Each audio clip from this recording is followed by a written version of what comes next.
Hey everyone, welcome to the KCGN podcast. That's our name now. Stands for KC Gamer, Kansas City Gamers Podcast. Our acronym stands for an acronym. So part of it stands for an acronym. So, anyways, this is the KCGN podcast now. It's episode 5. Yeah, episode 5. We're kind of getting things rolling. We've got podcast strikes back. Yeah, I don't think that's because if we use that analogy though. Well, I don't know. Anyway. Well, then that makes us the Empire, and we're not. That's not a good position to be. It's not a really good position to be in. Nothing wrong with that. I don't know. I don't think you can really say that hate towards the Empire is particularly misguided. Yeah. That's another topic for another day. Well, okay, yeah. Well, Dan is. I'm Jeff Whedon. Daniel's Empire sympathizer, obviously. Some problems there. We got some interesting topics lined up for today, but before we get to those, I just want to point out we do have our mailbag. Still awaiting some mailbag topics. If you want to have us talk about your topic possibly on the show, send an email to KCGamerPodcast, or I think it's KCGamersPodcast at gmail.com. Mm-hmm. I believe. If it's not, we'll we don't even know. We're winging it. It's well, I'm gonna look it up real quick. Daniel, if you want to go ahead and introduce our first topic of the day. Well, we've got. I don't know if we want to start off with articles now.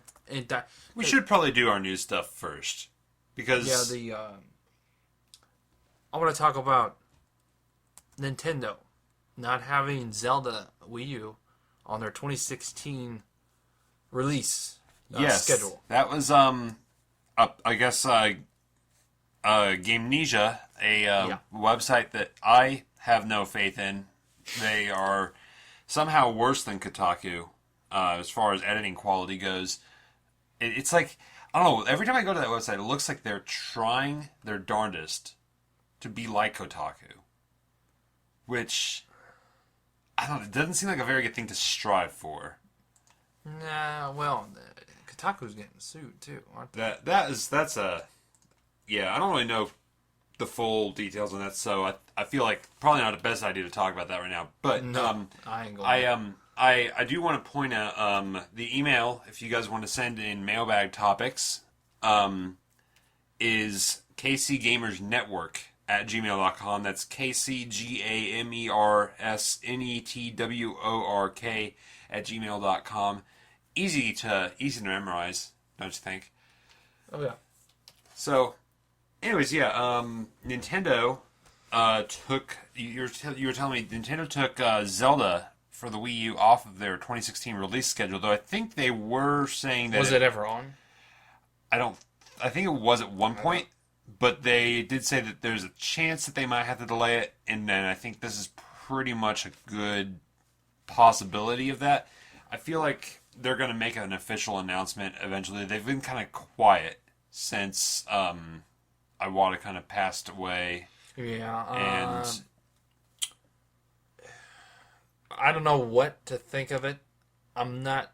Here's the thing. If they're not releasing it in 2016...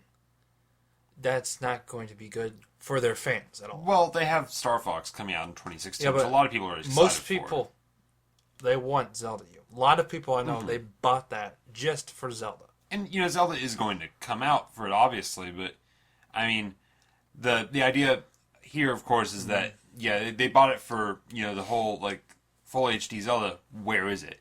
And with all these delays, a lot of projects that see a lot of delays, like Spore. We've seen a Spore where, it gets delayed and delayed and delayed. There's production stuff that changes, and it wasn't very good. It ended up having a lot of stuff taken out. Duke Nukem Forever, which was in development hell. They were actually starting the full game over and over again. And they didn't get it right still. Like, this new engine came out, so I think we need to just redo our entire engine to have all these new engine features from this other engine and more. That's not a great... Didn't they use Unreal 2? They started on... I think they started on the the Unreal. I think they started on Unreal 2. I think. No, they started on some other engine. I don't know. They jumped around between engines throughout the whole thing. Gearbox picked it up and just finished it and released it as is, and that's why it was so bad. But that's Gearbox. The only thing they really seem to care about is Borderlands. So. Well, I just wanted to say that I feel like it might be like some sort of Twilight Princess all over again, with them releasing it on Wii U and NX. That could happen, yeah. Which would disappoint people. I don't know, though, because the thing is, I still feel like NX is not going to be a brand new console. Because they have been pretty specific in saying that it is an add-on. I know I've said this on previous episodes, and you've told me on previous episodes what they said of the DS. I read an article that showed that they had a patent. Ooh. And they showed the picture of the patent that Nintendo got. And it looked like a smartphone on like an alarm base, kind of like a like a right dock, which that's kind of what the Wii U gamepad is, sort of. But it was like a smartphone, so it's like, is that what the NX is going to be? It could be, because something part of it. I feel like maybe it would make sense for what rumors are. Yeah. Flying around. And I think they have been pretty specific in saying they want to keep NX as big of a secret as possible because they want it to be something that no one expects. They want to really kind of like go away from what this traditional idea of game consoles are and kind of do something new. But it's supposed to complement the Wii U and 3DS. So we'll see. So they say, but I don't know. So they say, but again, if it's like a cell phone shaped thing, it's not going to be very big. It's, it's not something that it's not like going to be your next dedicated game console. I have a feeling it's going to be something that'll interconnect with the Wii U and 3DS. Yeah, but it's like, I don't know if I would buy that. If that is, I don't. I know, and I really love Nintendo. I buy all their stuff, but even I wouldn't really buy that. It's hard to say. Like if it's a cell phone uses an actual like service, then I think I'd probably have to pass on that. But it's hard to say. Well, if they made a Nintendo phone, that would... Nintendo phone could be interesting, but... they'd have to make it, like, slide out with, like, a gamepad controls. Yeah, well, Sony did that with the... that's Sony. What was it called? The PlayStation... Like the Ericsson... Oh, it was in the Ericsson series. It was PlayStation... It was Xperia Play. That's what it was. Xperia Play. I know Sony did it with that, and apparently the controller actually worked really good. It's because one of our friends had nobody made games for it. Yeah, but Nintendo's going to make games. We made a game, or me and another friend of mine made a game for it, little mini game type thing. But it was okay. It used buttons. Anyways, I feel like Zelda U is something they need to take the time to finish. They need to do it right. And they really want to make the one game that's going to blow everyone's socks off. And, but did they wait too late? I feel like they aren't, because they have their big game coming out for this year, and that's Star Fox. The thing is, Star Fox is something I'm very, very excited for. It's going to be so close to the NX release. But again, if NX turns out to not be a console... I think it will be. But let's assume for a moment it isn't. That means the NX release isn't an issue. Well, then people might hold on. A lot of people I know, they're selling their Wii U's. Then they're not going to buy one. And the sales for Wii U are pretty stagnant right now. Yeah. So they've put themselves in a position that it's hard to get out of right now. They've got cash reserves out of the wazoo. Well, let's assume Zelda U comes out in 2017 or whatever, or 2018 even. Let's say it comes out in 2017, and we see, let's say, it ends up being considered like the greatest Zelda of all time. This is something you have to own a Wii U for this game, whatever. This is like the game to play in 2017. You're going to see a lot of people going and buying used Wii U's that they sold. Possibly. I feel like that's what's going to happen, because these people bought a Wii U for Zelda. Zelda didn't come out for a long time, so they sold their Wii U. And Zelda comes out, they built that hype, because Nintendo's been really good at marketing recently. I feel like they'd be able to build that hype back up and But then you get those. still have lost some people that are like, I ain't falling for Nintendo shit again. Yeah. Kind of people. Yeah, I mean, it's not really at that point. It doesn't sound like it doesn't. It sounds more like entitlement at that point. Like where's my Zelda? When no Zelda's really been announced, and then Zelda gets announced eventually, and everyone's like, okay, it's not coming out for another 2 years though. But I feel like I don't really look at the business practices of the people making games. Rather, I like to look at the games themselves. So it's kind of hard for me to determine how this will affect Nintendo. But, Well, I think about both because I want that company to continue to make those fun games. Yeah. Because I want them to be around forever. Yeah. But because they're going to be around a long time. Yeah.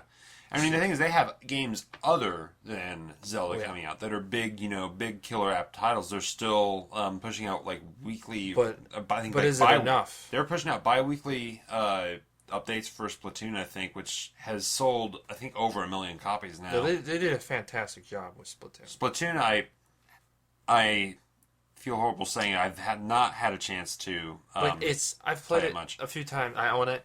I haven't played as much as I should, but it's pretty fun, short, spurt kind of game. Well, you could no more than an hour. I could stand. There's just a lot of really cool design work in it, and a lot of the visual aspects of it. It kind of reminds me of Jet Set Radio, sort of. It's kind of like these bleak white. It does kind of feel like late '90s Sega. It feels like because that's early 2000s. I follow Botanic Sage is a YouTube kind of more YouTube SoundCloud guy. He does mashups of music from video games with pop music, just kind of as a joke. He does a lot of Space Jam mashups, and I follow him on SoundCloud. A lot of his uploads have been mixes of Splatoon, and I guess I discovered there's actually a full community for Splatoon and Jet Set Radio music mashups, and it sounds those two games have such similar music styles that it works really well, and the overall design of it feels very 90s. I like a lot of the aspects of it. I just haven't had a chance to play it much because I don't own it. Yeah, well, you had some topics. Yes, I believe not really too much stuff to delve into. Yeah, really, we've been playing Rocket League recently, though. Oh yeah, Rocket League is for anyone who doesn't know, it's one of the free PlayStation. You got Plus a day left. Probably as of the time of this being uploaded. Well, you might not have any time. That's true. That's true. I need to start uploading these things fast. Yeah, that's true. You get on the ball, Dan. But Rocket League. On that. Yeah, I gotta get on the ball. On Rocket League is one of the July 2015 PlayStation Network, PlayStation Plus games that you can get for free. It came out actually coincided with the launch of the July game, so it launched as a free game for PlayStation Plus users. I want to say it's going to be $15. It's like 20.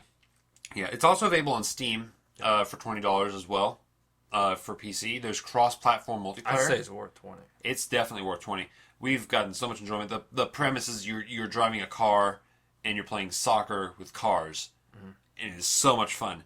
We've been playing multiplayer a lot. You can join up with friends in a party and do 2v2 matches ranked, or you can do anything from 1v1 to 4v4 unranked. It's very fun. You can put hats on your car. Mine is right now the money taxi.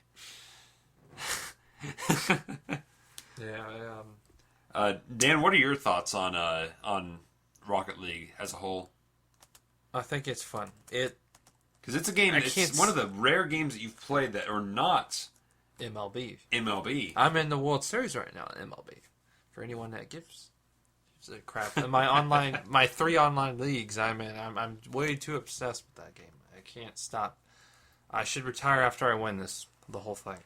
But with Rocket League, it's fun. It's another one of those short spurts. I can't play for more than an hour.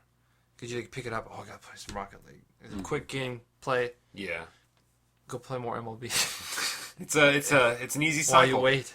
Now, while we're on this topic, I do want to say, I just breaking news, I guess. The Breaking PlayStation, news. the PlayStation. Dun, dun, dun, dun. You can edit in the actual like sound effect. I know they do that on a lot of Anyways, shows. the PlayStation Plus games for August 2015 have been announced. For PlayStation 4, there's going to be Lara Croft and the Temple of what is that?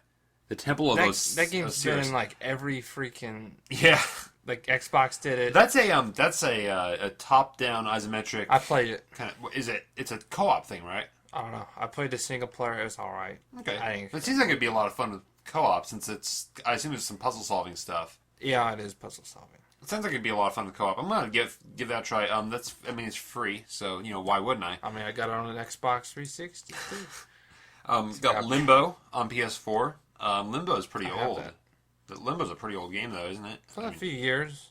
Yeah, it launched as an Xbox Live Indie game. I mean, I have it on Steam, I believe. Yeah, I do too. I haven't played it. I played it a little bit, and You could play it again on too far. PS4. Hey, there we go. Got Sound Shapes. I think it's from. I think it's one of the games in the series of games that game company did. I'm not 100% sure though. But whenever I'm looking at Journey or The Unfinished Swan on my PS4, one of the recommended games is always Sound Shapes. So I'm gonna give that a try. That, and then Stealth Inc. 2, a game of clones, is gonna be free this month as well, or this coming month as well. And then for PS3 and PS Vita, there's going to be Sound Shapes, Stealth Inc. 2, and then Castle Storm, which I actually have on my Wii U. It's an interesting kind of mix between a side-scrolling hack and slash and Angry Birds. It's interesting because you build a castle and you're launching cannons to knock down your opponent's castle. I know. But at the same time, they're sending enemies on the ground at you, and so you can Ooh. go out onto the ground. And you send your troops onto the ground. It's That sounds... like that. And then you also can take control of a hero who you use to run out there, and you play like a hack and slash to kill them. It's pretty fun. I need to get this game. It's free. It's right? it's going to be free, yes, on PlayStation 3 and PlayStation Vita. And I got it on Wii U. It's from PlayStation 3? PlayStation 3 and PlayStation Vita, not PlayStation 4, unfortunately. Man, I gotta plug in a PS3 and I can't do that It's with one from HDMI. It's from Zen Studios, by the way, which I thought was interesting because Zen Studios is they make the Zen pinball games, so I didn't know that they actually had a side project like that. It's kind of interesting. And then the final free game for August is going to be God of War Ascension on PlayStation 3, which is a pretty big title. I still need to play the... I haven't played any of the other ones myself. So. I've played some of the first. It's pretty good game. It's a hack and slash. I mean, yeah, they're it's usually pretty its fun. own kind of hack and slash. Yeah, it's a spectacle hack and slash fighter type thing. Yeah, you got chain. It's brutal. Yeah, It's very violent. yeah. So that's. I didn't know they actually announced the August games for PlayStation Plus. So we brought it to you live. brought it to you first. Well, not really. Probably the old PlayStation blog had it first. Well, you also had your Tron. yes, Tron Escape. I think that came out Tron Battle Grids is awesome. 5 years ago. For the record, It's in the bargain reviews bin did not. Well, it's worth the bargain. Anyways, Tron Escape was rated by the I think is the Australian ratings board. I think. I'm gonna look it up, but nobody knows anything about this. Disney's staying pretty quiet about it, and there's been no word on it. It looks like the rumor right now is that it's going to be revealed at Disney's upcoming D23 Expo, which is their version of Comic-Con. It's like their own private Comic-Con. They hold it at the Anaheim Convention Center every year. This year it's going to be August 14th to the 16th. So I think we can expect to hear something about Tron Escape there. Tron Escape was rated for, I believe, PlayStation 4, Xbox One, and PC. So it's definitely not like the name. Well, the thing is, the name Tron Escape, that makes me think, okay, so this is going to be like an infinite runner on mobile. No, this is a full-fledged console game. It could be like a short downloadable title or something, but I don't think it will be full-fledged because... Yeah, I feel like it's going to be a download-only thing. They canceled the movie. They canceled Tron 3, Tron Evolution. Jeff is a huge Tron fan. I am a massive Tron fan. Dan's understating things, but... I said fanboy. Yeah. Either way, It's something I'm excited for. I shouldn't be excited for it, but I am. Disney's been pretty good with video games recently, though. Yeah. They have really stepped up their game. They want to become kind of a major player, kind of like Warner Brothers Games did that, and they're wanting to kind of compete with WB Games. But Dan's kind of reaching back. He's looking for something. He might have something for me. Is it? I don't know what he's. I still got a sealed copy. Oh yeah, it's a sealed Tron copy Evolution. of sealed copy of Tron Evolution like for 3 PC. years ago, I bought. Never opened. Let me take a look at that. That's from a bookstore for $6.99, new in the box. So probably worth less, but it's not a horrible game. Were the light cycles good enough? The light cycles were okay. They didn't really have a traditional light cycles. If you battle didn't care thing. for it, it's probably total shit. Yeah, I mean it's they were trying to do like a Batman Arkham. Well, you at the time were obsessed with it. Oh yeah, Like, they were trying. were What like they were Jeff- trying to do was kind of a Batman Arkham series type beat 'em up type thing, and It was like Prince worked of Persia-ish. kind of. Yeah, I'd say that's probably a Like better a poor man's Prince of Persia. because they did that Prince of Persia movie, I think. That was like 2010? Yeah. But still, I feel like the major flaw was mostly in like camera controls. There's kind of, and the Yeah, I don't know. well, Overall story didn't really mesh with the movie too well. But well. either way, we've got I guess Tron Escape. We don't know anything about it. There's not much to say about it other than it's been rated by a ratings board, so it exists. Probably hear more about that in August during the D23 We'll see. Expo. So that's something I know. It also kind of off topic. Side note: D23 Expo is rumored to be where they're going to be talking about their Star Wars plans for Disney parks. One of the big rumors is that they're going to at Disneyland. They have the Mickey's Toontown section, which is kind of designed to look like those 1940s Disney cartoons. Very cool looking place because nothing is a straight edge. You know, it's all curved and everything. They even have like a backdrop with like fake clouds and everything and a hill. The rumor is that they're going to tear that section of the park down and replace it with a Star Wars themed area. Huh. And then there have been some rumors saying they're going to make a Star Wars park at Disney World. They better. Star Wars. I know What? they've had plans for a while to make more Star Wars attractions at Tomorrowland sections of the Disney They parks. have to. It's freaking But Star Wars. those were apparently canceled. But they said they were still planning to make those attractions. Well, I ain't So- going into these places anytime soon, so I don't care. So I feel like D23 is going to be a big deal, not only for me, the one Tron fan listening to the show, probably. No, that's not true. There's probably at least one other person listening to this who likes Tron, maybe. I don't. But No. I feel like it's going to be it's going to be exciting for Star Wars fans too. All the new Star Wars stuff. I like Star Wars, so I'm going to find it exciting either way. Mm-hmm. But Well, might see some new Star Wars games. Possibly. I wish the Jedi Knight series would come back.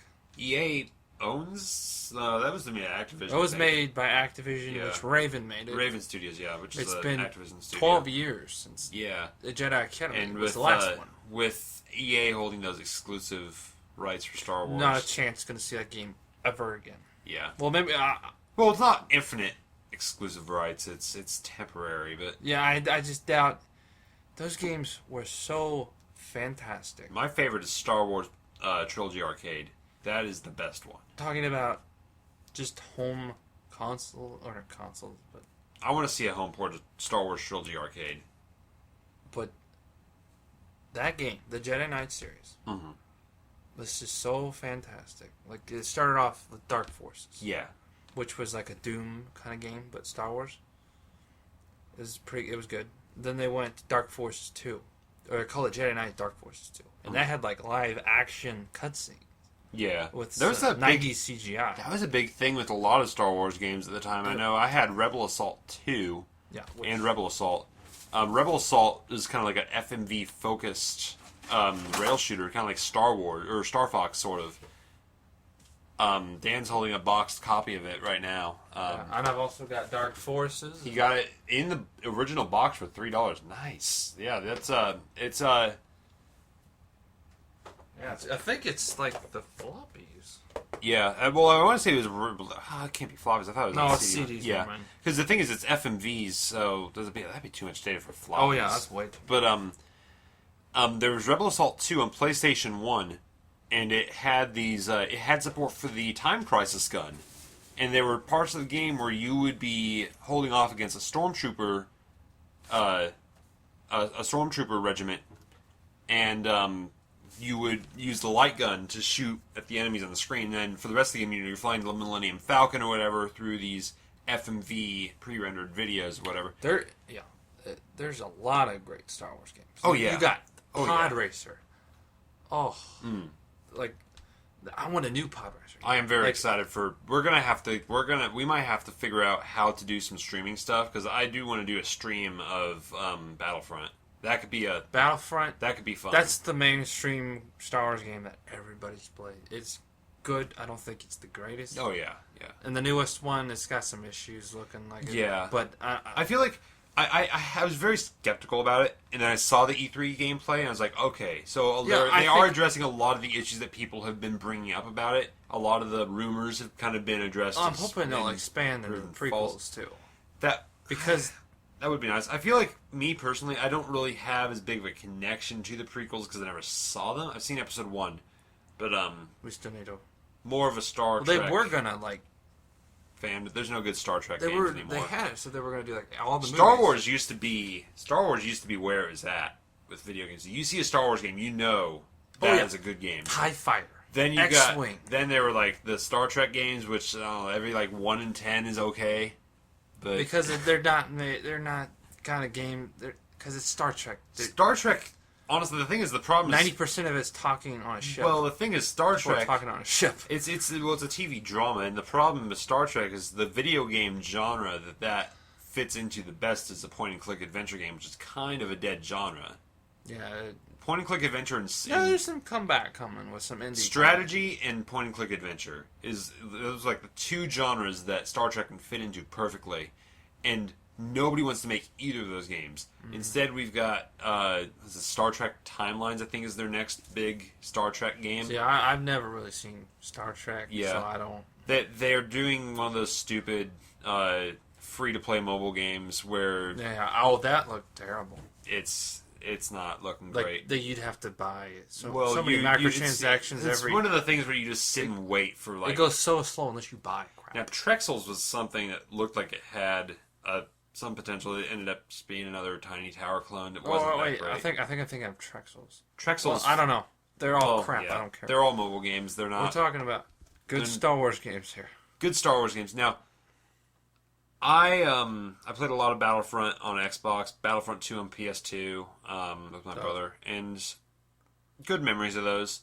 I feel like what everyone is expecting from Battlefront 3 was, something on the scale of what was originally shown, which was a different project. The original version of Battlefront 3 that we knew of, which was being developed by Free Radical, makers of Time Crisis. I think right now they're Crytek London, I think? I don't know.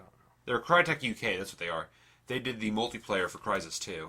And, Which I still have a sealed copy of that. So. I think I have Crysis 3 You've got sealed copies of everything. Anyways, it was, Free Radical was doing a Star Wars Battlefront 3 game, and they were going to have this whole, fly out of the planet's atmosphere, do space battles, and there fly was back video down. of it. There was a leaked video of an alpha looked build fantastic. of it. It looked great. Then Free Radical was was kind of pouring all their misappropriated funds into Time Splitters 4, trying to do that. I love Time Splitters. The thing is, they would keep saying, we want to make Time Splitters 4, we don't know how to pitch it. I'll tell you how to pitch it. You make a Kickstarter and say it's Time Splitters 4, and then everyone buys into it, and you can make your Time Splitters 4. But they're owned by Crytek now, so that's probably not going to happen. They keep teasing it. I don't know if they do. I don't think. I think they might have actually gone out of business. I don't know. But you know what? The first game was, or Star Wars game was on the Battlefront engine. On the Battlefront engine. The engine Battlefront uses. It's called the Zero engine. I did not know. I thought it was proprietary. Was it Destroy All Humans? No. Star Wars Clone Wars. The Clone Wars. Wait. 2002 game. Oh, the movie game. Yeah, the movie game. Okay, I thought you were talking about the one based on the Which TV show. was pretty good. Confused. No, yeah. I want to say Star Wars: The Clone Wars, oddly enough, was bundled with Tetris World. Yes. Which is strange. But The Clone Wars game, besides the frame rate issues, it was decent. and that engine seems to have. I assume it's an engine that was used by. I'm going to look it up because was it Pandemic's in-house engine? I think it was. So I assume it's probably what I believe it was called the Zero engine. Zero engine. I'm going to look it up. But I think. Yeah, it says it's the Pandemic Studios engine. I'm looking at Wikipedia right now, and it looks like I'm gonna do just a Control F here for. Oh, here's a. Listen, I guess I assumed that Destroy All Humans would have been one of the games that ran on that. I guess not. It ran on a different engine, I suppose. But no, the first game that ran on that engine was actually Battlezone 2, Combat Commander. I don't know if I've heard of that. It was so I want to say like 1998 Atari did a it was 2000. Wait, when did this? 97 or 98 they did a Battlezone remake, and it was like some weird like RTS first person shooter thing on the moon where you set up a moon base and then you move your army into battle, and there's like a bunch of different tanks you can drive. I guess Pandemic did the sequel, and that ran on the Zero engine, which was then used later to make Dark Reign 2, and then Star Wars: The Clone Wars, and then Battlefront and Battlefront 2. So, anyways, interesting tidbits of information there. Just Star Wars games, man. Oh yeah, the Shadows of the Empire was. I liked Factor 5's Star Wars games. That might be Rogue Squadron. Rogue Squadron 2.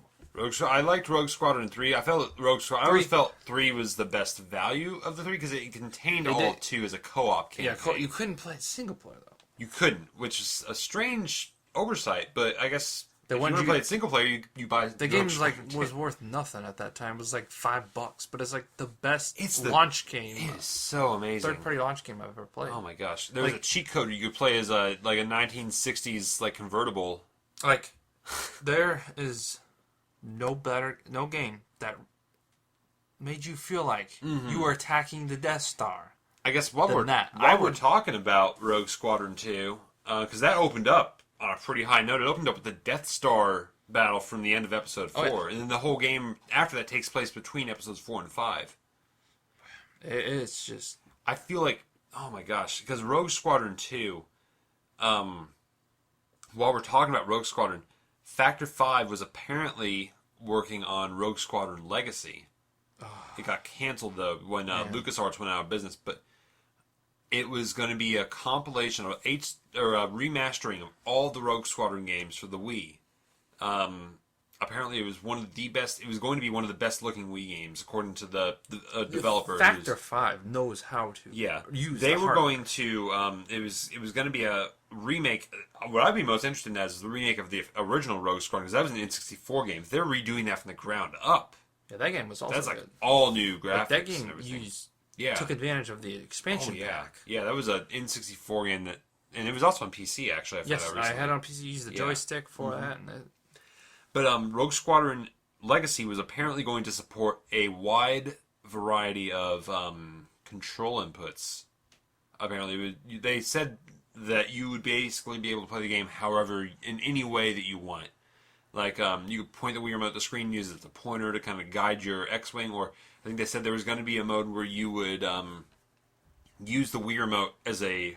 I think they said there would be a mode where you'd use the Wii wheel, and you'd use the Wii wheels as your yoke, like your flight yoke, and you'd use the balance board for the rudders. Okay, that's just... That crazy. Sounds amazing. Yeah, I could also... And apparently it was finished. It's sitting somewhere in some executive's office somewhere. Guys, if you're listening to us, we'll take it. No questions asked. We can leave it off the record. We won't talk about it on the show if you want us to not talk about it. Anyways, the third one was going back to that. Like the third one, I felt was there was a lot of like They added the ground combat. They were more ambitious, and the ground Yeah. combat sucked. It did kind of suck, yeah. I liked the Hoth battle Hoth was mission. cool. The Hoth battle bonus mission was cool. It was just one mission that was kind of separate from everything else, but it was Really well done. very cinematic is what it was. Graphics were fantastic. That developer knows how to make some And amazing. apparently, looking they were games. working on the Kid Icarus game. They were apparently working on a Kid Icarus game. They actually I believe confirmed they had concept art. the Unseen 64 podcast actually gathered quite a bit of new information on that. I need to get on their Patreon so I can listen to their podcast. Well, we weren't planning on talking about Star Wars today. We weren't. But this is what we It's don't a fun really. topic. It's a fun topic. I can sit here and talk about. Well, all day. another topic you wanted to talk about tonight was Yep. the first game we've ever played. Like, I want to talk about like our first like gaming experiences because I feel like that could be a interesting topic because Absolutely, yeah. it's oh, there's a little bug on the. I get that crap away. Anyway, people walking around, but okay, cut that out. Anyway, there's just so much we could talk about with this. Like, I think it would be interesting Yeah. because. So I want to ask you, what was your like first? Because it's hard to remember exactly. Well, I'm trying to think because I want to say, ooh, are we including edutainment games? Because I know I played. Yes. Okay, so it probably would have been at school, and I think the game was Troggle Trouble Math. It's one of the ones I remember. We had a lot of games on our old Windows 3.1 We computers had like back in the Reader day. Rabbit. And We didn't have Reader Rabbit at school. I had Reader Rabbit games later on, but we had Troggle Trouble Math, Odell Down Under. Oh yeah, Odell. That's a good one. Oh gosh, what were some of the other ones? I know we had the Number Muncher series on there, but Type to Learn Oh was yeah, one. that was. Old original, like first edition. That is the version. Is it the one with the planets? Yes. Oh, that was one of the mini games in it. I love that. Oh my gosh, yeah. Now it's like, Well, now they have like a lunar lander mini game, and it pauses the action so you can type some words. It's dumb. It's bad game design. Is that Learning recent? still published? Yeah, still published by the Learning Company. It turns out. Because I remember playing like the. Well, it turns out the Learning Company was Jumpstart. revived or something at some point. Did you play the Jumpstart game? Well, I don't think we had the Jumpstart games. We had. Well, I mean, like I played those at home. I think some of the Jumpstart games also crossed over into the Treasure Seeker series. It was like Treasure Mountain, Treasure There was Cove, also, Treasure like, Mathstorm. Third grade adventures. There was one where I think it was black and white, and you're like in some TV studio, and you're playing as the Treasure Seeker from Treasure Mountain, and Dr. Mischief has taken over the TV studio, and he's got like these electronic monsters. It was a weird game. I never played it. This is really bringing me back because like third grade adventures and like fourth grade adventures. The thing is, I remember when I got Jumpstart. I remember when I got on CD, it was the Treasure Seekers collection, which came with Treasure Mountain, Treasure Cove, and Treasure Mathstorm. They were all the very, very pretty looking VGA remakes of those games. Because the original versions were kind of like, you know, those older Sierra adventure games. Yeah. Very pixely, very blocky, not really too much color depth. These were like full on, like everything's like digitized paintings and really high production values for a educational game, honestly. But They went all out with that. they've got those teams have good. They're very, very well designed games. Math Blaster. Math Blaster I did have from the library a long time ago. I want to say my first non-educational It's still game. going, and they took off his helmet. Oh, that's right. Yeah, it's all actually on the DS now. Yeah. It was a re-release actually. It was a remake of Math Blaster 3, which is I think the best one. It's the one where their little buddy, robot buddy, I had gets the kidnapped. first one. That's the first one. Oh, is it the first one? I don't know. Well, I don't know. It was a remake of one of the Math Yeah, Blaster he got games. kidnapped. He's like, wick. I do all the No, wick. I think it might have actually been one of the. I think it might have been a new one. Anyways, Except I always hated one of those levels that was like. it had platformer segments in that action, and one of Well, them. the final boss, he's in a UFO. Uh-huh. The guy, the three-eyed monster guy. Yeah. And you have to like there's an equation, and you have to get. There's like four Mm-hmm. like places you can go into, like the thrusters of the UFO. You can go up the thrusters. It didn't make any sense, but you go through those, and if you get it right, it damages him. Chocolate Trouble Math, I feel, is one of the most well-designed educational games I've ever played. You play as the Number Muncher from the Number Muncher games. Are you familiar with the Number Muncher games? I have not played. You played as I never played them myself, but I always saw the older students playing them. Oh, the cool kids. All the cool kids from the upper grades. It was in the folder of games for upper grades, and then when I actually got to that grade, like they had upgraded like Windows 98, and they didn't have that. Windows version. 10 came out like yesterday. Windows 10 is out. Yeah. But anyways, Chocolate Trouble Math. In Number Muncher, you play as the green Number Muncher. He's kind of like a Pac-Man thing, but he's like more square and he's green, and you're like jumping around. There's the troglodytes. The Troggles, rather, they are chasing you through the maze, and your goal is to basically munch the numbers without them catching you. I never played it. It might be a really well-designed game, but anyways, in Number Muncher, or in Chocolate Trouble Math, you're playing as Sparky, who is a dog. And the Troggles, this basically takes, this game actually is a sequel to Number Muncher. It takes place after the game over ending of Number Muncher, which happens eventually because it's an arcade-style game, so you just play until you die. So the Number Muncher has been kidnapped by the Troggles, which are the enemies from Number Muncher, and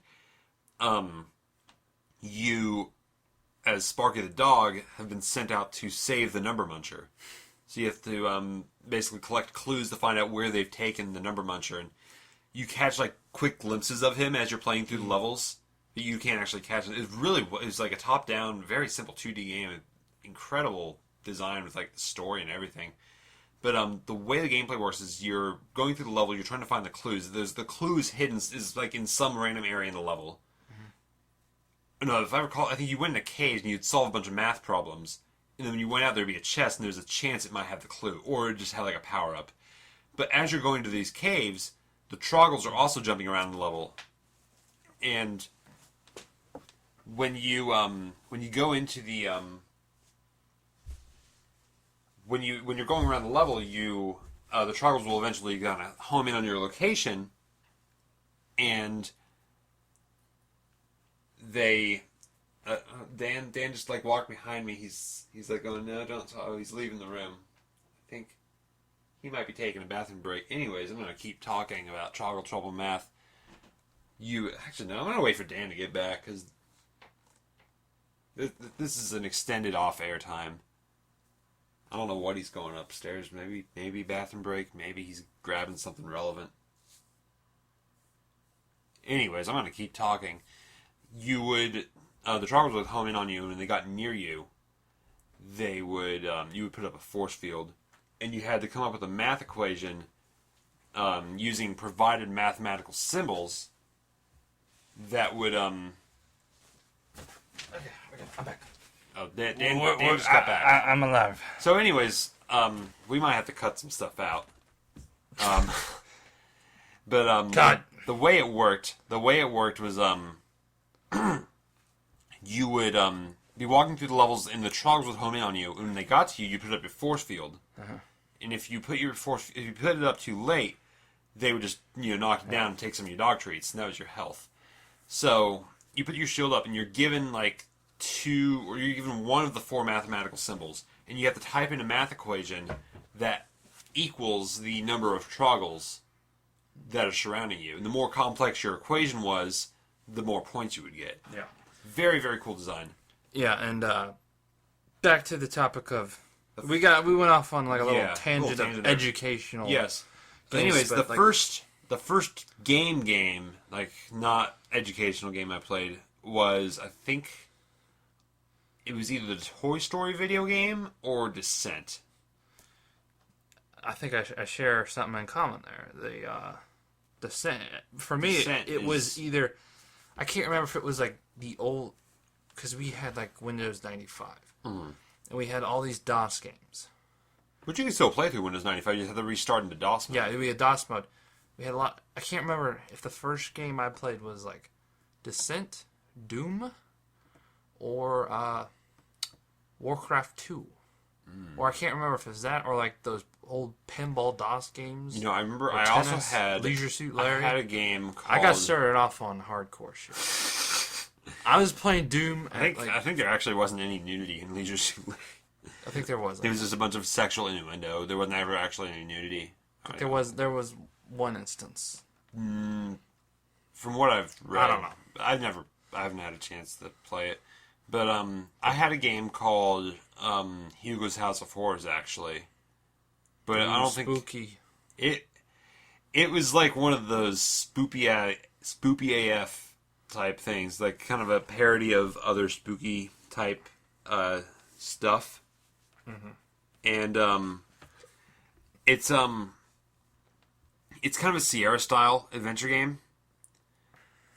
You move around at the keyboard and you type in your actions, what you want to do. Very simple adventure game. Mm-hmm. It had 2 sequels that weren't as successful, but your girlfriend gets kidnapped. She's going to babysit in the old abandoned haunted house on the side of town. What could possibly go wrong? Mm-hmm. And she gets kidnapped by monsters, obviously, because it's a haunted house. And you go there to look for her. Very simple story, a lot of generic horror tropes kind of thrown in as a joke. You find Igor with the professor in his lab, mm-hmm. and he turns you into a tiny person, and you have to figure out how to get out. There's the obligatory quiz where the old man asks you if you registered the shareware. Yeah. If you say no, he just traps you on the lake. Well, but I'm pretty sure my first game was Descent. I'm almost positive. Because that's what my mom would play. She'd play Descent, and she still does. Because I bought her on GOG, goodoldgames.com. Great website. I bought her a joystick, and she plays. I played on joystick back then. Mm. But I even played like the old DOS, like tennis game. I played it with the joystick. Yeah. I was playing everything with joystick. Now, there was somebody who ported Descent and Descent 2 over to the OpenGL engine, which makes it much more stable and easier to run. You can do some pretty graphic stuff. Yeah, and I also... and my mom would also play Doom. Mm-hmm. She was big into that. Doom and Descent, which I still find... Like, those might be, like... Well, Doom, definitely maybe my favorite game. And Warcraft 2, that's what my dad would play, and Uncle. They'd come over and they'd play that. And that's like the only game he doesn't game at all, really. But he played that back in the day. But Warcraft 2 might be my favorite game. Mm-hmm. That and Doom. And those are great games for their times. They're still great games now. And it's like, I got started off with the best kind of games. Yeah. And back then it was more PC games. Yeah. I didn't get a console until I'd go over to a friend's house. Right. Who we know. We shared a friend in common back then. And we met each other without even knowing who we were. That's true. Yeah. We used to is that in the Halloween picture? I remember I would go over I went over to a friend's house once. I had 2 friends who had an N64.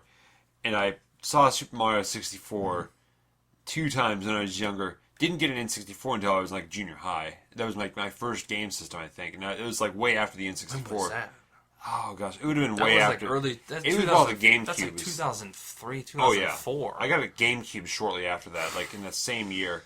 But I remember when I saw Super Mario 64 when I was younger. My mind was blown. I was like, "Whoa, this is incredible." I'm trying to think what my first 3D game was. Well, those were the first 3D games. Mm-hmm. But console, first console was the Sega Genesis. Yes. And I got that when the N64 was still high. I was always a generation behind. Gosh, mine was either the GameCube or the N64, because I can't remember, because I got them so close to each other. We found an N64 at a garage sale, and I got a GameCube for my birthday. I did too. That same year, I think. I got the N64 in 2000. I got my GameCube with Mario Party 4 and Legend of Zelda Wind Waker. Wasn't too into Zelda at the time. Yeah, so you traded it in for SpongeBob SquarePants and the Revenge of the Flying Dutchman. I still hate quality you for video that. game. I hate you for that. But I'll never forgive you. Actually, there are some of those SpongeBob games are actually really well designed. Yeah. One of them was, at least. I'd like to talk about that on a future episode. But SpongeBob. I'm actually I actually do want to go back and try that one because it was pretty well designed. I played that crappy Game Boy Color one. That was crap. There was a PS1. Crappy I think package. there was one on the PS1. I think it was actually a port of that. But It was like some crap. No, I don't want to talk about that. there was but yeah, Descent, for our listeners who aren't aware, Descent is a first-person shooter game from the Doom era of first-person shooters. It was the first like 360. It was like, the first. It was actually the first video game to use a true full 3D environment. Yeah. Doom used. It was like the first 3D. Well, the thing is, Doom used some visual tricks. In reality, Doom was actually a two-dimensional environment, but there was some. You only moved around two-dimensionally, rather. Whenever you moved vertically in Doom, it was actually the entire environment moving vertically. That's how it was done. Descent was the first game that allowed you to truly move in 3D space. It was a 6 Literally. degrees. It was a 6 degrees of freedom, first-person shooter, meaning you can move forwards and backwards and left and right like any other first-person shooter. You're also able to move up and down. So you're in a spaceship and you're kind of flying around in zero gravity. It plays very similar to Doom, though. You know, you collect the blue key to get the yellow key to get the red key to beat the level. And when you get the red key, you go into the reactor room, and you have to destroy the reactor, and then you have 60 seconds to find the exit and Which get was out. always a terrifying moment. Which I feel like is a really it's a really interesting change of pace. Because you gotta find the exit before you fight the final boss. Oh yeah, and the final boss is a And stationary. they also throw more enemies at you while you're trying to get out, too. Yeah, and you're also, because the whole level is, about the self-destruct, everything's shaking, so it's difficult to navigate. The game was scary. It was really scary. Love it so much. Great soundtrack on Descent 2 with the CD soundtrack. That and Doom. Doesn't And fit, Warcraft doesn't 2. fit with the gameplay at all half the time, but it's so cool. It's the 90s Triforce. 90s metal. Like that's like the Triforce of games for me. It's like Doom, Descent, and Warcraft 2. It's like all absolutely fantastic games. I That grew up. push their genre. I grew up when I was younger. I remember the three games I can remember the most are Doom, or not Doom, because I never played Doom. I remember playing Descent, Hugo's House of Horrors, which is an adventure game, and there was Banana, or no, Gorillas, what it was called. It was the game that came with Quick Basic on DOS. It was you type in the angle of your you play as a gorilla. You're standing on top of a building. You're trying to kill the other gorilla who's on the other side of the screen, and you throw bananas. You type in the angle of the shot and the power of the shot. Oh yeah, You throw the those banana, kind of yeah, games, I know and that, then but- if the banana hits the other gorilla, it dies. If it hits a building, it actually creates a hole, and you can do. There's like some dynamic environment destruction. yeah, there. and I So you could like dig a hole to the other. but another game I'm remembering, NASCAR racing Never played it, The original. but I Like, have it. I think for actually, PC. I used the steering wheel. yeah. Like that, probably what got me into racing games. Did you have one of those like force feedback steering wheels? No, it was Okay. an older kind of. It had like a throttle thing too. Oh, It- gotcha. It was kind of crappy, but it did its job. Yeah, yeah. But sometimes I think I started off using the freaking mouse arrow keys Oh, yeah. for that, and it was horrible. But you had what you had back then, Oh, yeah, yeah. and then I also I'm starting to remember all these old DOS games. We had like a whole library of them. Like there's like this frog game. I think it was like an educational like frog game. Ooh, It was a DOS one. I sounds can't remember. really. Was it one of the Learning Company games? I don't know because we had all these Yeah, old speaking- DOS. I don't. While we're on the topic of Descent, I want to point out the Learning Company actually published the CD version, some of the CD versions of Descent 2, which is very strange. And I remember using this as a kid as an excuse, saying, "Hey, it's by the Learning Company. It's an educational game. I can play whenever I want, right?" No, you need to do your homework. Yeah, and, But, I'm trying to think. It's just bringing back so many memories Yeah. of these games. I don't know what they're called. Like there was this. Oh, it was. It also had. I remember having like these old CD, like they had like 100 games in them. Those old. I things. had those kind of games, but they were like actually kind of good. I had one of those, and it was E Games Galaxy of 3D Games. This sounds like so legit right now, I'm sure. And one of the games was actually in 3D. The rest of them like used pre-rendered 3D graphics and stuff. One of them was Speedy Egbert, which I know has actually become a little popular recently. I think Vinesauce did a live stream of it. But Speedy Egbert was one of them. The thing was they were all demos. It was a collection of demos that you bought, and then I think there was one full game. It was like a breakout clone. Very shitty breakout clone. Yeah, I'm trying to. God. And then I think from my going back to the consoles, like it was a Sega Genesis, and then I got that like 1997, 98, because I remember coming home one day. Yeah. My mom, I guess, getting picked up. I think it was like first grade. I was getting picked up by my mom, and she's like, "Oh, so I was like, oh, we got you something." And it's like, what do you think it is? Is it Genesis or like a Nintendo? And I'm like, I guess Sega. I don't know, because I was at the time I had only really played Sega Genesis. Get that blast processing. Because I remember going, yeah. But back then, I'd never seen any of those commercials back then. Because I wasn't really... Didn't watch much TV. This is before my time. I got the Genesis during the N64.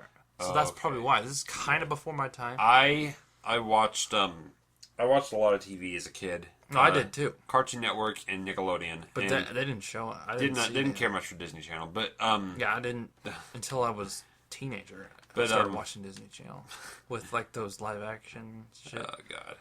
Anyways, some of those were good. The thing was I didn't have video games. I wanted video games, but TV was kind of my main form of entertainment. Yeah.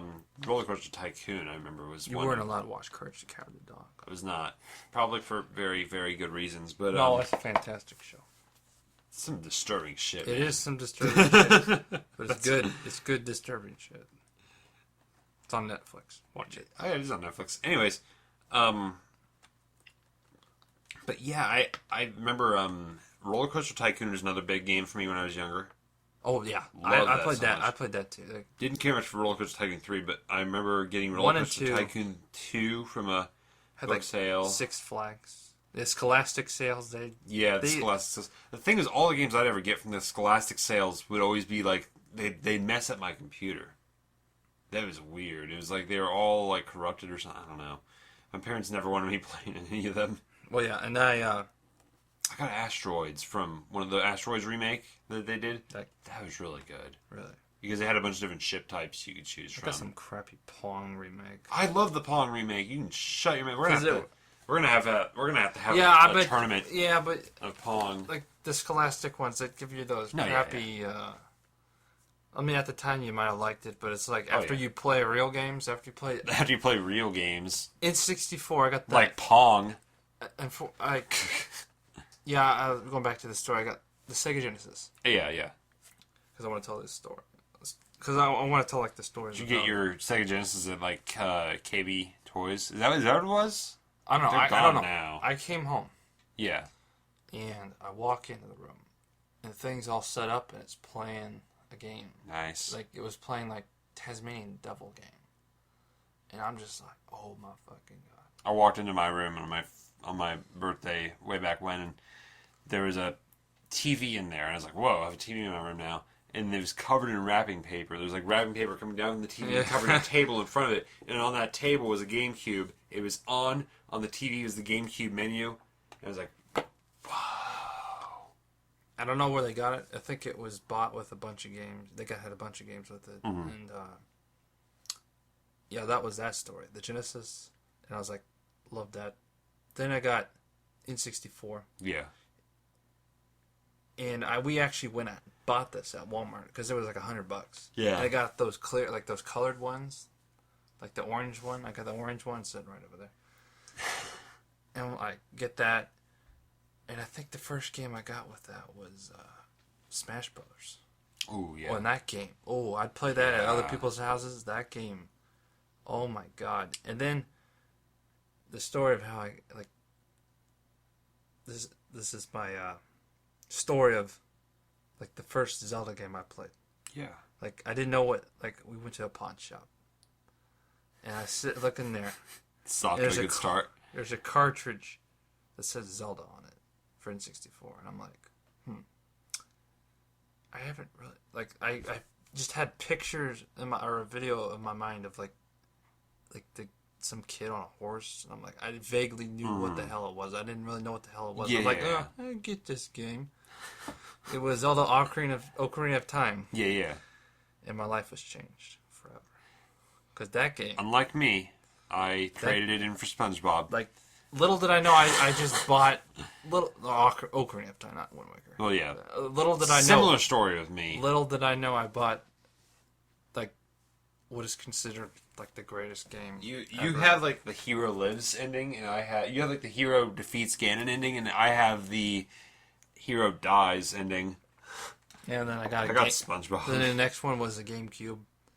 And I was a huge Nintendo fanboy at this point. I'm like, fuck PlayStation and Xbox. Because everyone else had those. Everything else is just a toy. And everyone else was like, I'm playing these hardcore first-person shooters back then. Playing some FPS games on your Sega Saturn. That's cute. No, this was GameCube era, PS2 era. I'm like, yeah. And then I wasn't until 2007 when a PS3 was forced upon the house, because it came with the TV, and I'm carrying this PS3 home I'm like, I don't really want this console, but it's like a freaking $500 console, and people would kill me to have this thing, and I'm like, I guess I'll just set this up and play, and I'm just like, yeah, screw fanboyism. Yeah. This. I missed out on all these other great games. Oh yeah, that's kind of a. Oh gosh. And then I went through a period of that's kind of a realization I had at some point. I was like, wow, there's a lot of great games I just kind of missed out on, and fanboys because of fanboys. I mean, it kind of sucks. Nintendo. What is this, Metal Gear Solid? It's awesome.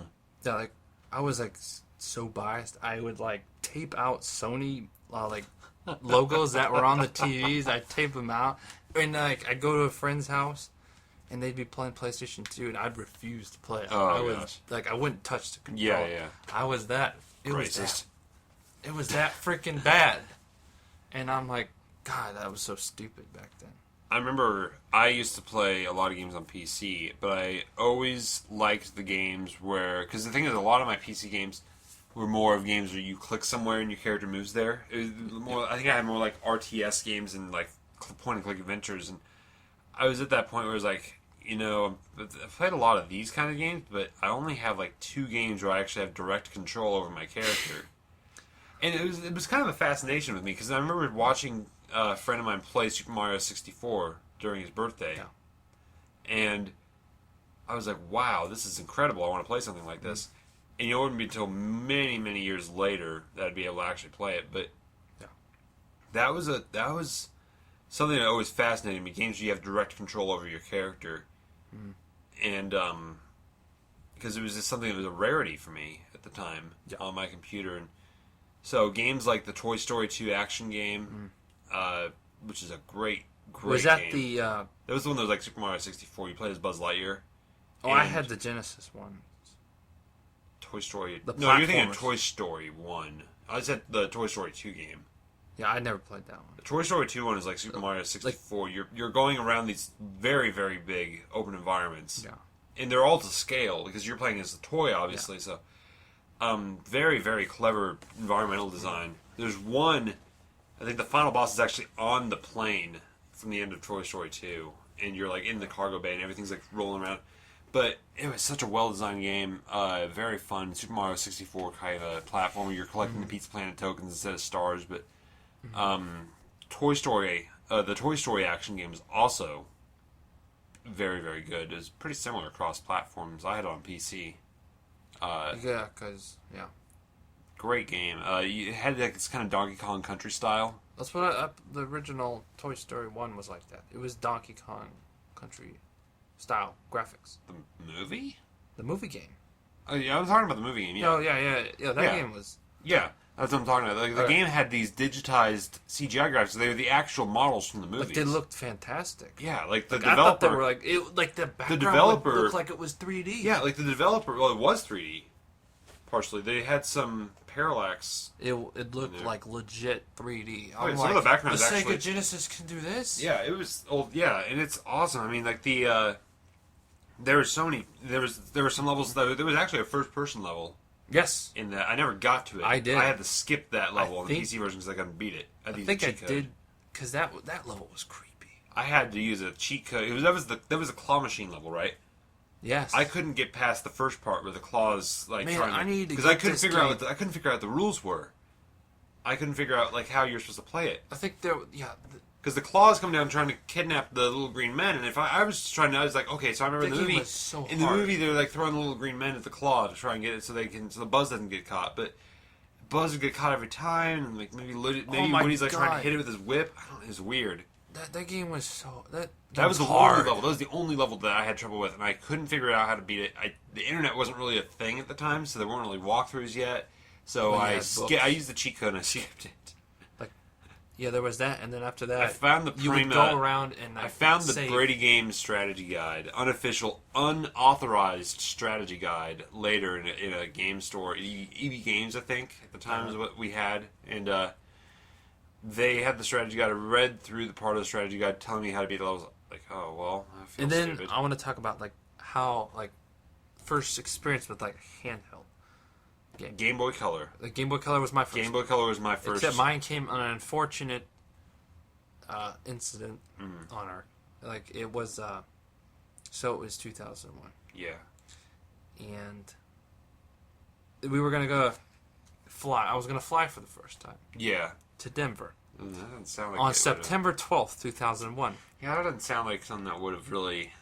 And then I'm at school, and then they're like, I'm on PE, and then he is talking about some incident that happened, and I didn't really understand what the hell was going on. Yeah. I thought it was something else, like not, and then I come home, and then apparently, like the Yeah. there's like a sign on the wall that's like, oh, you got some of it. Like, look behind the. I had like a blue shark plushie thing, and like the shark's got something for you. Oh. And then So instead of they canceled your parents canceled the flight and gave you a Game Boy instead. well, we drove. Oh, gotcha. So we and like and then I walk in and like the towers are like smoke blazing. I'm like, what the fuck is this? But it's like, oh, I got a Game Boy Color. But I'm like, well, this is weird. But Yeah. well, at the time I'm like, oh, Game Boy Color. My Game Boy Color was a Christmas gift. little better. Yeah, better Circumstances there, but it was before all that. I'm trying to think of what games I got with it though. I had Oh, I know what I got. I'm trying to remember what I had because I had the Lion King game. That game it was alright. Disney did some great games back The then. Genesis Lion King game was fantastic. Yeah. Aladdin. I'm trying to think. I'm trying to think because their games were actually. I want to say they actually had their in studio animators animate the sprites for them, so there was really fluid. Oh yeah. That was kind of the same thing with the Toy Story game. All the sprites were animated. They animated 3D models in the movie, and they went through and actually animated them. But I'm trying to think. Gosh, what games did I get in my Game Boy Color? I know I had the Grinch was not something I got with it, but that was a weird game. It was movie was based, weird. It was based on the live action Jim Carrey movie. That movie was weird. The video games visuals in the Game Boy at least were based on the animated movie from the 60s. And it was made by Konami. And Konami at the time had just released Metal Gear Solid Ghost Babel on Game Boy. Which apparently is really good. It is apparently. It's not canon, but it's apparently very good. It's but the Grinch video game, as weird as this sounds, is a cross between Pac-Man and Metal Gear. Like you have gadgets you can pick up. There's some weird snowball mechanic, and your goal is to pick up all the presents without being spotted by the kids. Because if they spotted you, you go into an alert phase, and you have to wait for that to cool down and break line of sight. It was so much fun. I'm trying to think, what else did I have? I know I had. I got Pokemon Blue. Man. Everyone was playing Pokemon at the time. Yeah, I'm like- I wasn't. Well, I was like playing Super Mario Land 2, 6 golden coins. That was my game. That was my first Mario game. That was an amazing game. Yeah, and because I had got the Game Boy Color, and the only game I had with it was that Lion King game. I can't remember what I got with mine. And then at school, everyone would have their Game Boys. Mm-hmm. Like during like recess would get rained out. Everyone had their Game Boys, and everyone was playing Pokemon. I'm Yeah. like, God damn, I need. And then, like people come up to me and assume that I had it. Like, oh, do you want to trade? And I can't tell them I'm playing the freaking Lion King. Yeah. It's like oh no, I don't want to trade. I found one kid once actually who was not playing Pokemon. He was playing Yoshi. Whoa. Yoshi Really? is an awesome game, and That's that puzzle game, right? yeah, it was. The Game Boy Advance was the really big. That was like the second game handheld system I got. Second game system in general. I think that I ever got. I found one like I had it was like 2004, so it was like the end of its life, like garage sale.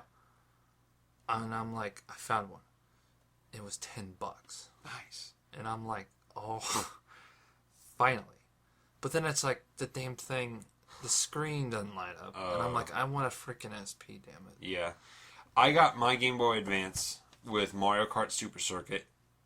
I haven't played. I Played didn't play a that. ton. I heard that was good. Ton of that game. You could play my Game Boy games and Game Boy Color games as well. Yeah, which was nice. So most of my free time at that point in time was spent on my Game Boy Advance. Amazing system. Loved it. Loved every second of it. I stopped caring at that point because I had never really cared for handheld games. Even back then, other than Pokemon. Yeah, now I don't really care for Pokemon. I've tried to play it. I can't get into it really. But it was just Pokemon that I really cared. You're gonna make a lot of people angry. that I like Pokemon. Oh, I thought you were saying you didn't care. No, for I it. liked Pokemon back then. Yeah. And now, I mean, I'm No, not. you I don't were hate saying on it. you're saying it's just Pokemon. No, that's what I like. That's all I played back then. Like, Gotcha. I just cared for Pokemon Yeah. and Tetris DX. Tetris I don't think I had a Tetris game now. and like there wasn't Oh my that gosh. much, but I loved that Kirby game, Kirby Nightmare in Dreamland. I Game Boy loved- Advance. I loved Kirby games. I played them on I rented one for my Game Boy a long time ago, and I loved it. I wanted it so bad. I never got it though. I'm looking up Game Boy Color bundles. Yeah, I'm trying to think what do I? Because I'm trying to see what because I'm looking to see I'm looking to see what bundles there were. Because I want to find out what game I got with my Game Boy Color, and This. What's this shit? Donkey Kong Country on Game Boy Color is I hear it's pretty good. I mean, for Game Boy Color, they for ported Game the Boy Color, entire yeah. game on the Game Boy Color, That's impressive. And it looked good. But you were limited. You can only show one character at a time. Yeah, and there's still a pretty limited color palette. This was also What else? Yu-Gi-Oh! Dark Tool Stories. I would have not had that. Another good game. Yeah, this See, Tetris. Lego Island 2 on Game Boy Color. Lego Island 2. I did have that on Game Boy Advance, but And I had it on PC. I lost it. The PC version's the PC best. version's great. That was another one of my big. Except the loading times. Yeah, that was another one of my favorite games back then. You know that. I remember I had Toy Story 2 on Game Boy Color as well. It wasn't that great though. I used cheat codes to kind of skip around the game. I had. Let's see here. I'm looking to see What color Game Boy Color did you have, though? what was that? What color? I had the red one. I had the yellow. Well, I was like the only one with a freaking yellow on. Aren't you special? Everyone had green and purple. I had it was oh gosh, what was it?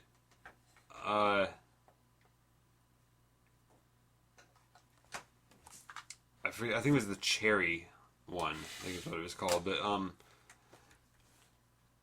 The cherry. I'm looking to see. I can't see. I'm trying to find out if there are any bundles with the Game Boy Color. But Well, I just can't remember. we're getting low on time now. That's true. Yeah, We've got to wrap this up. Yeah. But yeah, great memories tonight. Because you're. You've got a part you got to cut out. Yeah. Well, But doesn't matter. you gotta. I don't know why we keep letting you. I don't know why I keep letting you edit these, but Maybe it's because I'm Maybe I'm I lazy. don't. Well, I gotta find it and all this. Well, anyway, yeah. Then it was like the DS, and I didn't. I just at that point I was just like, I loved the DS. I The didn't DS care was for it. my I don't think I cared for a single game on that thing. Super Mario 64 DS. I loved I didn't care for that. because it was a familiar game, but it had so many new mechanics and concepts and stuff, and levels, and it just felt new. It was nothing wrong with the handheld. It's just I like bigger screens. Yeah. I can't stay focused on a Oh, tiny yeah. screen anymore. Like you were saying, you kind of started to kind of lose interest in those. I need big TV. Well, PC monitors at least, but I need a big screen. I can't. There's a few exceptions, but like Smash Brothers was fun on handheld. Oh yeah. But it depends. Some of the platformers are fun, but and then yeah, I mean, I was like back then. You were always like a generation behind. Yeah. And it's like, oh, Mom, I want the newest one. I want the GameCube here. Like, no, I can't afford it yet. All the first, I remember when I got the GameCube. It was my birthday. She got like All-Star Baseball like 2003, but then she actually got like 2002. She thought she got a football game, and then we took it back, and then I'm looking around. And this is when Metroid Prime had just come out. Yeah. And it's like, my mom kept pointing out that game, like, Metroid Prime. Oh, the guy at the store said this game's really good. I'm like, oh, well, okay, I'll get this game, Metroid Prime. And that game, and this is when I didn't have any memory cards. Yeah, that's... And I had to keep restarting Super Mario Sunshine, Metroid Prime, so I know the beginning of those games. Like, those damn cutscenes in Sunshine, as great as they are. They're pretty long and unskippable. So. In Metroid, and I don't think Metroid Prime had a very long intro cutscene. No, not really. Kind of throws you right in. It's about a few minutes. But well, it's just your ship landing. The game was fantastic. Oh yeah. But I could sit here and talk all day about that. Oh yeah. Well, you're looking a little tired over there. I am looking a little tired. I am feeling even more tired. This is what happens when we have technical difficulties. Oh yeah. We're doing this live or in person, both of us in person. Some which I kind of like being in person. It is a different atmosphere. It's just I can't control the levels of each person separately. What I can on Skype. We can, we'll hopefully get everything sorted out. I just hope to God the audio levels or none of us are too loud. You can't hear me. It's too... I know you are louder than me. So I brought the microphone a little closer to me. Yeah. And you were getting a little closer, and I'm like, go back. Yeah. You're going to be too loud. It's an interesting environment, because I don't want to echo too much. Yeah. I mean, but... And you're going to sound better than on your... but I like this across the table communication than just mumbling into a mic on Skype. I think this about wraps up our show. This is going to be the longest show. Is it the longest show? How long are we at? Hour and 18 minutes. Okay, because we got to cut out a pretty good chunk, but it's not like more than a minute. Yeah, you kept rambling. Well, we got to cut that out, but it doesn't matter. I think, I feel like this isn't gonna be a long. I don't think it's necessarily the longest episode. I don't know. Anyways. Our longest is like an hour 15, so we're not really further. Yeah, that's just I'm worried about. I don't know how YouTube is like. Oh, you're uploading all these videos. Hey, you're taking records. Is what we're doing. You're taking up all our hard drive space. I don't think that's an issue. I think there's like a limit. There might be. I think there's a limit. Unless you start making some money. We'll figure it out. But we're not making any money, obviously. Anyways, tune in next week. Not sure what we're talking about next week. We'll figure it out though. Yeah, I'm gonna. Well, at some point, get a guest on. It'd be cool. I feel like it could be a cool, interesting discussion. Like your mom.